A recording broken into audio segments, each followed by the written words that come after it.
মাটির চুলায় তৈরি করে দেখাচ্ছি ফুলকো তেলের পিঠা। এই রেসিপিটা ফলো করলে যে কেউ বানিয়ে নিতে পারবেন এইরকম ফুলকো তেলের পিঠা। প্রত্যেকটা পিঠা কিন্তু ফুলকো হবে আর ভিতরে কিন্তু একটুও কাঁচা নেই। কিছু টিপস শেয়ার করছি, সম্পূর্ণ ভিডিওটা দেখার অনুরোধ রইল। মূল রেসিপিতে চলে যাচ্ছি।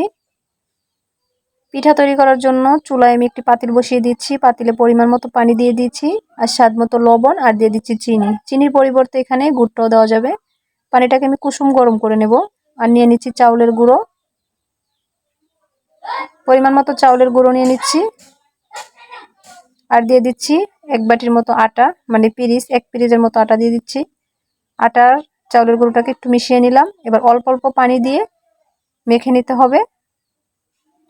কুসুম গরম থাকতে হবে পানিটা, একবারে কিন্তু পানি দেওয়া যাবে না, তাহলে পিঠা কিন্তু ফুলবে না। এইভাবে অল্প অল্প পানি দিয়ে মেখে নিতে হবে, মানে খুব ভালো করে মথে মথে নিতে হবে।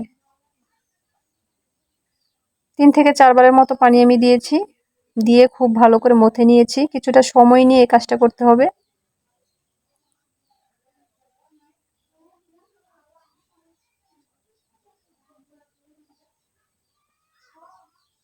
কিছুটা সময় নিয়ে মাখার পরে ঠিক এরকম হয়েছে। ব্যাটারটা লক্ষ্য করলে বুঝতে পারবেন ব্যাটারটা কেমন হয়েছে। এ পর্যায়ে আমি রেখে দেব ঢেকে 30 মিনিটের জন্য। 30 মিনিট পরে ফিরে এসেছি, আবারও খুব ভালো করে মিশিয়ে নিচ্ছি।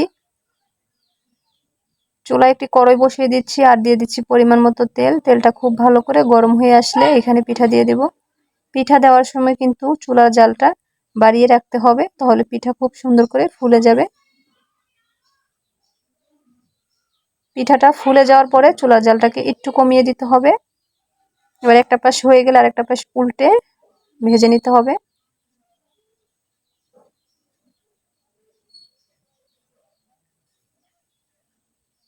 একইভাবে সবগুলো পিঠা ভেজে নেব।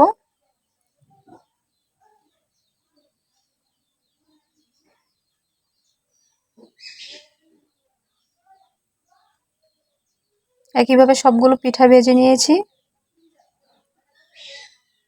আর তৈরি হয়ে গেল একেবারে ফুলকো তেলের পিঠা।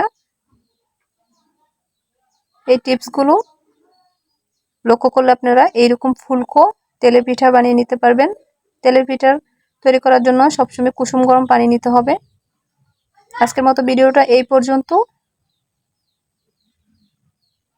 আল্লাহ হাফেজ, আসসালামু আলাইকুম।